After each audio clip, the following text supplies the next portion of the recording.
What's going on, guys, and welcome to my audio review for the March 29, 2024 edition of Friday Night SmackDown. I'm Graham G.S. Matthews. Hope you guys are doing well and having a great weekend so far. If my voice sounds hoarse, more than usual anyway, it's because I was at the show last night at Mohegan Sun here in Connecticut and had a fun time. Far from the most eventful episode, and if anything, it was actually one of the more inconsequential shows that SmackDown has had in recent weeks. No Rock, no Roman, no Cody, no Seth. No real advancement on that front with the big WrestleMania angle on Night 1 and Night 2. That kind of came on Monday in the form of Monday's great edition of Monday Night Raw with The Rock and Cody segment that started the show, ended the show. Raw, this was not. This was a kind of a breather episode, kind of like take your breath type episode of SmackDown coming off that great edition of Raw from Monday night. But I thought it was still solid on the whole, did its part in putting forth the effort in setting up several matches for WrestleMania, making those matches official, giving us some good matches, just advancing the build the road to WrestleMania, and kind of letting the other stars of SmackDown shine, when usually whenever Rock's on the show, Cody's on the show, Roman's on the show, they steal the spotlight and are the best part of the shows. They kind of are carrying the blue brand right now. Coming into WrestleMania, Roman Reigns, I almost guarantee will not be there. The Rock, I can almost guarantee you he will not be there either. Cody Rhodes remains to be seen. If he becomes champion, I would imagine would become exclusive to SmackDown. That has not been confirmed yet.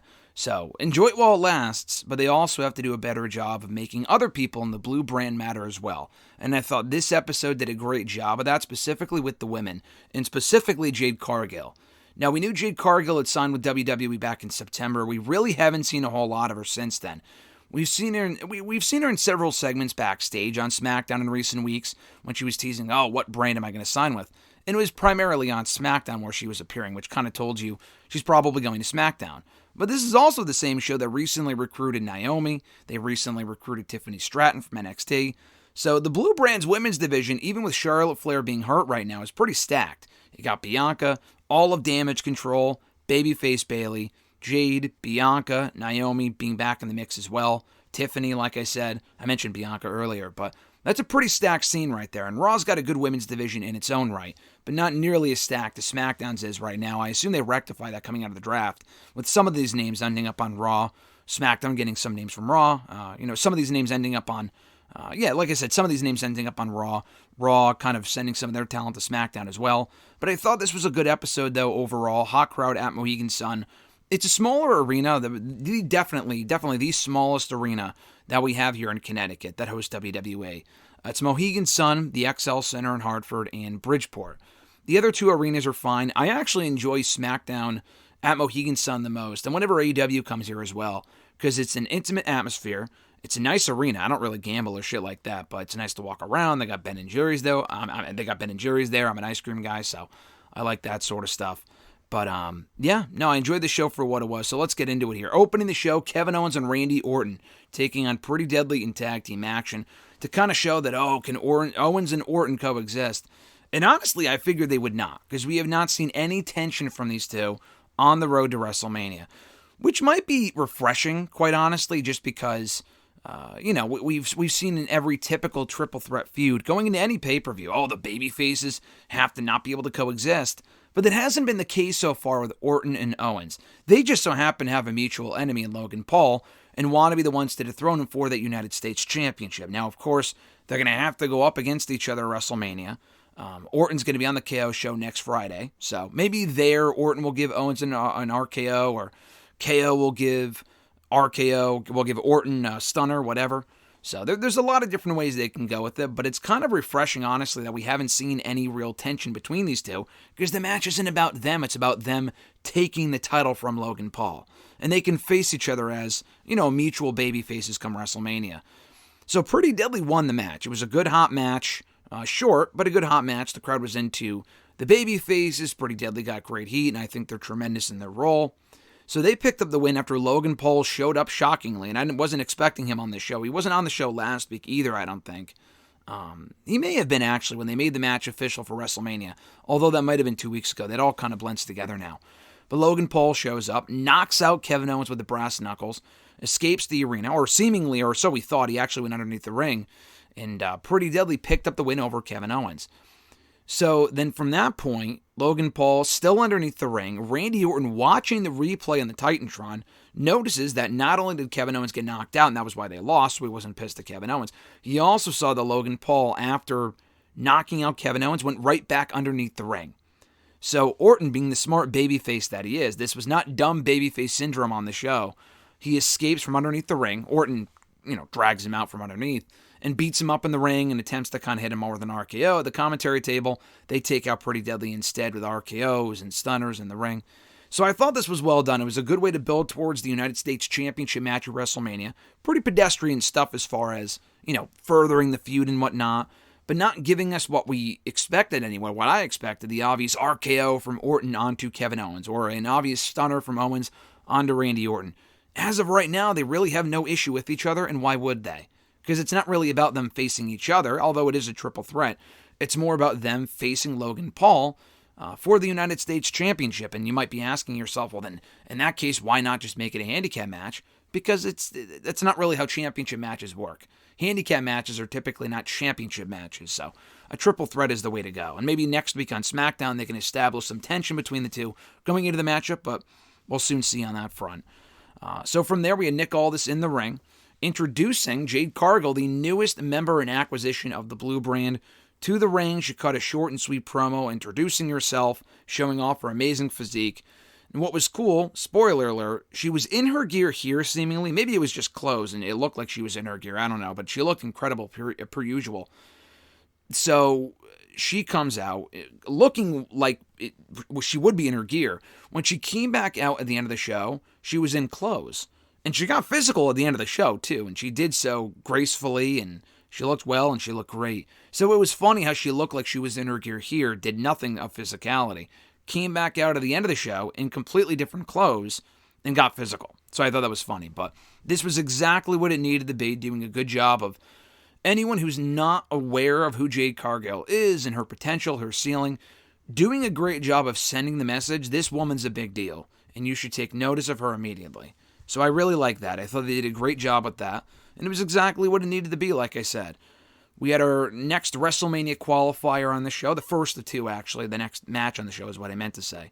The winner of this match would advance to WrestleMania for the Undisputed WWE Tag Team Title Ladder match. It was the Street Profits taking on Austin Theory and Grayson Waller. Good match. I thought they worked well together. The Profits are especially impressive. Montez Ford in particular. Dawkins is very good as well. He's gotten really, really good. The fact that Ford, for as much as I love the Profits, the fact that Ford is still in a tag team at this point is comical. I mean, he really should be the focal point of that group with Bobby and Dawkins and B-Fab, the breakout single star of those three. And I love Bobby. Bobby's great, don't get me wrong. But it really should be Ford on his own, doing his own thing, focusing on singles championships and whatnot. But it isn't, and it hasn't been forever. And it should be going forward.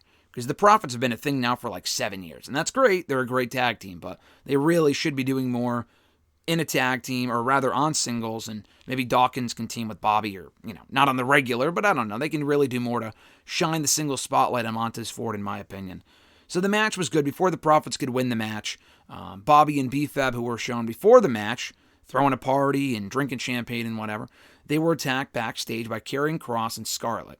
So Dawkins attempted to walk to the back, and while he was doing that, Ford attempted to hit his finisher. It was rolled up by Theory, I believe. He put his knees up, rolled up Ford, and they won the match. So Theory and Waller advancing to WrestleMania for the tag team titles.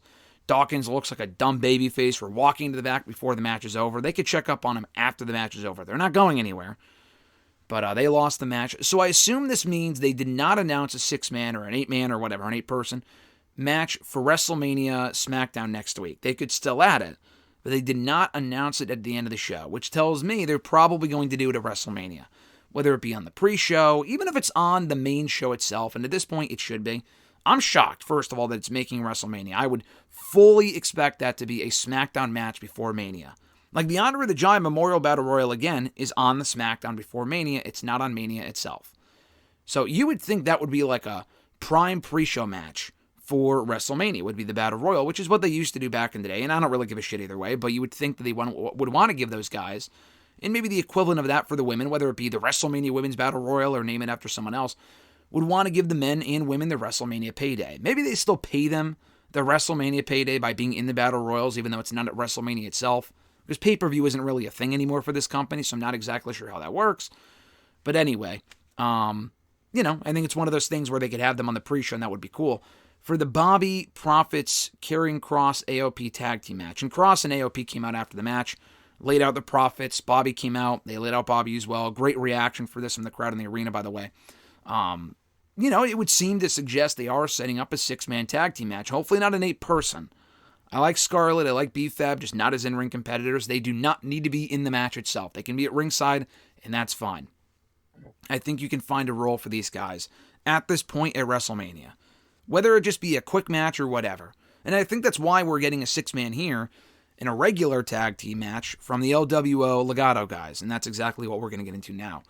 As opposed to like a 5-person match there or a 6-on-6 or whatever they were teasing on SmackDown.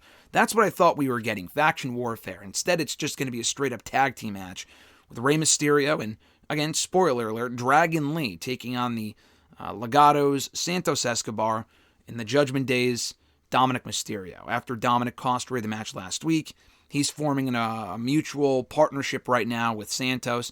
With Santos admitting in this segment, you were right, Dominic. We didn't really see eye to eye a year ago, but you were right. Rey Mysterio is scum of the earth, and he should have had his leg amputated, blah, blah, blah, all this other sort of stuff. They did a great job of kind of setting the stage for the matchup on the show and getting people looking forward to it, that sort of thing. I thought it was a good segment. They were into the LWO, and I thought we were getting a 10-person tag at WrestleMania. Gotta be honest, I'm not really upset that we're not getting it. At least in a tag match, you're going to get more of Santos and Rey against each other. Whereas in a 10-person, it's probably going to get 5 fucking minutes. They're not going to really get in the ring much at all. It's going to be most of the other guys and girls, whether that be Vega and Lopez or other people or whatever. I think this is the best match to do, honestly. I thought it would be Carlito and Rey Spot or even Andrade. That to me made the most sense. Dragon Lee makes sense as well, but Dragon Lee's also been beat up quite a bit by Legado, and it makes sense from that aspect. But kind of felt like they were cooling off on his push and, not really focusing on him as much. But Dragon Lee being a member of the group is cool. I don't know if Carlito will take exception to it. If Carlito takes exception to it, then Rey Mysterio very well might be the problem. If Dominic has issues with him, Dominic, Santos, then Carlito, you throw in Batista turning on him 15 years ago, among other people. Rey has been betrayed quite a bit. Eddie Guerrero back in 2005. A lot of people have betrayed Rey Mysterio. I would not add Carlito to that list, but I'm honestly okay with Dragon Lee being in that spot. Carlito's had his WrestleMania matches in the past. Dragon Lee is the future. That's going to be a hell of a Lucha Libre matchup, and that's the match I'm looking forward to. So I thought they did a good job of setting that up. We then had Angel and Humberto after being beat up by LWO in the ring. They were already in the ring for their next matchup, battling New Catch Republic. A well-worked matchup here. Winner obviously advancing to WrestleMania for the tag team title ladder match. Quality stuff here. The crowd wasn't really into it before the commercial break. Coming out of the commercial break, they really got the crowd into it with some great moves, near falls, great chemistry between the two teams. Pete Dunne and Tyler Bate ultimately going over, punching their ticket to WrestleMania. Pete Dunne has had a Mania match before, I believe wrestling in some sort of a tag team match or a 6-man at Mania. I think it was 38 against the New Day. It was either him and Ridge Holland or him and Sheamus. He may not have wrestled in the match itself. I don't remember, because it was supposed to be Big E, Kofi, and Xavier versus Sheamus and his boys, the Brawling Brutes. But Big E obviously got hurt. We haven't seen him since, in the ring, of course. And they took out maybe Pete Dunne. So Pete Dunne may not, as of right now, have had a WrestleMania match. I don't think so. Tyler Bate certainly hasn't. So that's pretty cool for them that they're in the matchup. They're not going to win the tag titles, but that's pretty cool for them. Good match here. Again, the crowd was quiet for it, but I thought it was well done. You had AJ Styles in the ring next. And I did see AJ Styles say in an interview earlier in the day yesterday that he is getting new music at WrestleMania, and people will be surprised. I'm not getting my hopes up. I would love Evil Ways, the old TNA entrance music. I'm not getting my hopes up because usually when they say they're getting new music, 99 times out of 100, it's a Def Rebel song. And usually it's not very good. It's usually a disappointment, more generic bullshit. His current music's amazing. It does not fit his current character. So I'm all for new music for AJ Styles. But it's got to be Evil Ways or something similar to that. Or, people saying, "Oh, Get Ready to Fly." That wouldn't even fit his current character either. I think Evil Ways would be perfect. And I know it's something they can use too, because WWE has used this song before for video packages, albeit not recently. It was in his Not even for him, but it was soon after he arrived in WWE in 2016. I remember watching it. It was for a throwaway match at like fucking Fastlane or Elimination Chamber, one of those pay-per-views. I believe Fastlane. It was Kane, Big Show, and Ryback versus the Wyatt family. Why they would even make a video package for that, I'm not sure. But they made a video package for it set to that song. And I thought it was awesome. And they obviously never used it for AJ because AJ didn't really fit the song at the time. Demigods, his old Ring of Honor song would be amazing. Doubt they used that either. But Evil Ways would fit him best. I guess we'll find out at Mania. So he was in the ring next, coming out to his usual entrance music, calling out LA Knight.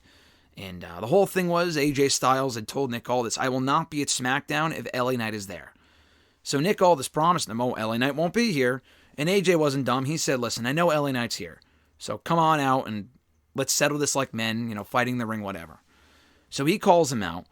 I don't know if we're supposed to believe that the guy that ran out was supposed to be a fan or if LA Knight set him up. I mean, if it was just a coincidence that it was a fan, that's just fucking stupid. But ultimately, it was revealed that LA Knight was some guy at ringside as a camera technician. I don't think he was there the whole night. He was probably, I think someone would have noticed by that point that he just showed up and attacked AJ from behind, also cut a promo. The crowd was into it. He was one of the most over guys on this entire show. They didn't have a lot of big names on the show, obviously Orton among a few other people, but LA Knight was one of the lead attractions being advertised for this episode that I was looking forward to seeing live. He didn't disappoint. It was very cool to see LA Knight on the show. Got a great reaction from this audience. I'm still not overly excited for him and AJ at Mania. This was pretty basic stuff, like I said, but, I thought it furthered the feud well. I liked what they did last week with AJ being, or rather LA Knight going to AJ Styles' home in Gainesville, Georgia, and going to attack him. I thought that was cool. And what they did here was also good. It was nothing overly special, but it was good and necessary in furthering the feud. So they announced the number of matches for next week's show. They announced Andre the Giant Memorial Battle Royal, like I mentioned earlier. They also put up a graphic for who's going to be in the matchup. And all the obvious people that are not at WrestleMania are who you would expect are in the Battle Royal. Bronson Reed, Shinsuke Nakamura, Andrade, Cameron Grimes, Pretty Deadly, all the people that aren't going to be at WrestleMania as you would expect. Chad Gable's in there, probably the rest of Alpha Academy. So, that's going to be happening. They mentioned earlier, like I mentioned, the KO show for next week's SmackDown. It's going to be Randy Orton on the KO show. New Catch Republic taking on Grayson Waller and Austin Theory, and a bit of a preview of the tag team ladder match at WrestleMania. And Solo Sikoa versus Jey Uso. In a match we've already seen before. We actually saw that match in the final SmackDown before SummerSlam, and Jey Uso won clean. So they're running that back on WrestleMania next week.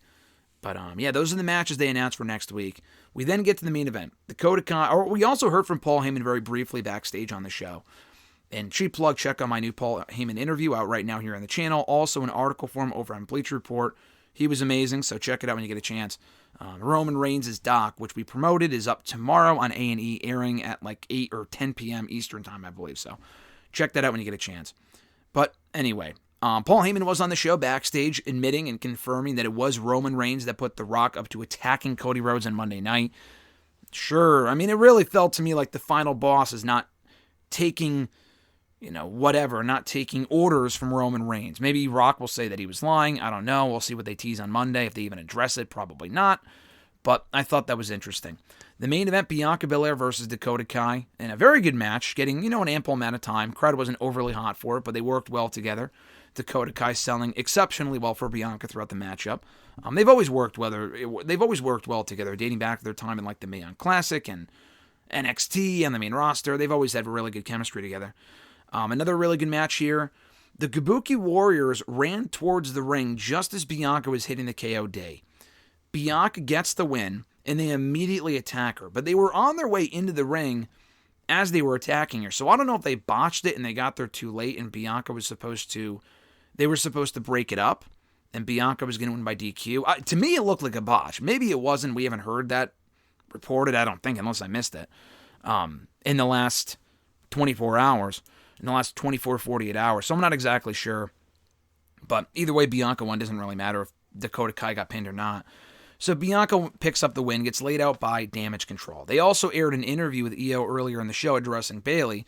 And Io and Bayley kind of factored each other out. Bayley interrupted the interview, beat the shit out of her backstage. That's why Io wasn't out here, and that's why Bayley wasn't out there. So Naomi comes out, attempts to make the save. People get excited. They start chanting for Bayley, because Bayley would make sense to make the save. Instead, it was Jade Cargill, kind of as we expected. I mean, people wanted Bayley, but Jade, to me, made even more sense, because we had seen her kind of tease something with Damage Control a few weeks ago on SmackDown. She and Bianca obviously had their moment in the Royal Rumble earlier this year. To me, it just made sense. So she comes in, completely clears house, lays out Damage Control with the big boot, lays out Kairi Sane, I think it was, with the Jaded. Looked great. Pins her, goes right into a pinfall, even though it wasn't a match, obviously. That looked great, and she looked amazing as always. And they pointed towards the WrestleMania sign, and that was it. And I thought it was a great visual to close the show, and they confirmed right after SmackDown was over, it will be Jade, Bianca, and Naomi taking on Damage Control's Dakota Kai and the Kabuki Warriors at WrestleMania. Now, it sounds like a SmackDown match, because it is, but it gets all the women on the card. They brought back Naomi. They wanted to get her on the WrestleMania card. Andrade's not on the WrestleMania card, so it's not a case of like, hey, we got to get all the new people on the card. Breaker's not on the card. Tiffany's not on the card. So not everyone's on the card that they just brought in or brought up or whatever. But the match makes sense. It kind of feels like a spectacle, and it is what it is. It probably will lead to Bianca and Jade becoming tag team champions at some point, maybe as soon as not next Friday SmackDown, but the SmackDown coming out of WrestleMania. Maybe they'll get a tag team title opportunity then. We'll find out. But I thought that was a really cool way to close the show. As far as the dark matches are concerned, I won't spoil the pre-show dark matches here, but they did tape 2 matches for WWE Speed, that new Twitter 3-minute match show. They taped Bronson Reed and Cedric Alexander, which was a fun match while it lasted, and Dragon Lee versus, who was it? Ricochet, and also a really, really fun match. Coming out of the show, 2 matches that did not matter. They taped Rhea Ripley defending the Women's World Championship against Shayna Baszler. Solid match, obviously Rhea retains. And then another Judgment Day member. All the Judgment Day members were on the show except for Damian. I think he might have been in the backstage segment, but he wasn't in front of the crowd on the show. They had Finn Balor out there taking on Sami Zayn. Sami Zayn obviously won.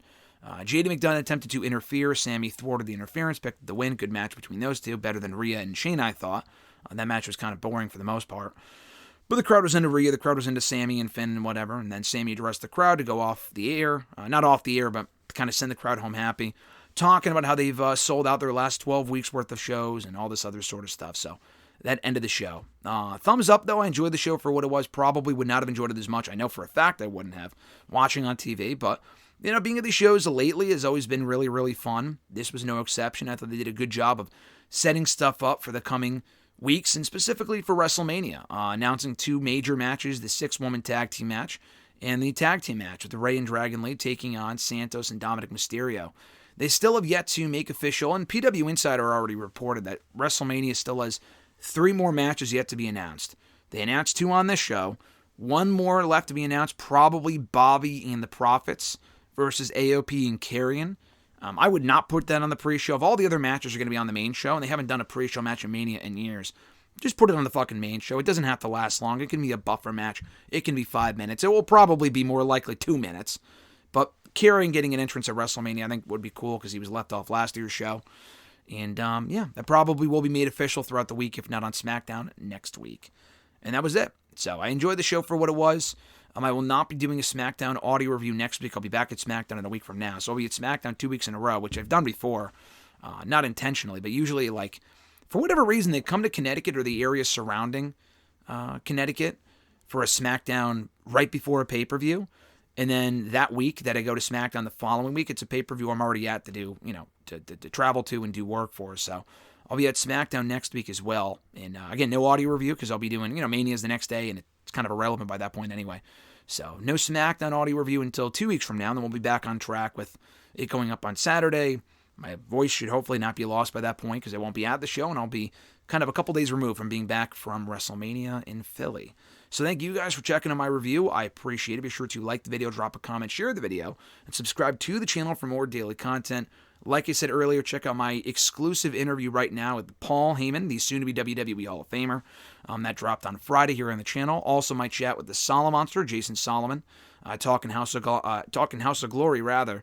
That went up on Thursday here on the channel as well. More interviews to come throughout the week, and a lot more to look forward to. So thank you guys for checking out the content. I appreciate it. Have an awesome one. I'm Graham Jason Matthews, and I'll catch your ass down the road.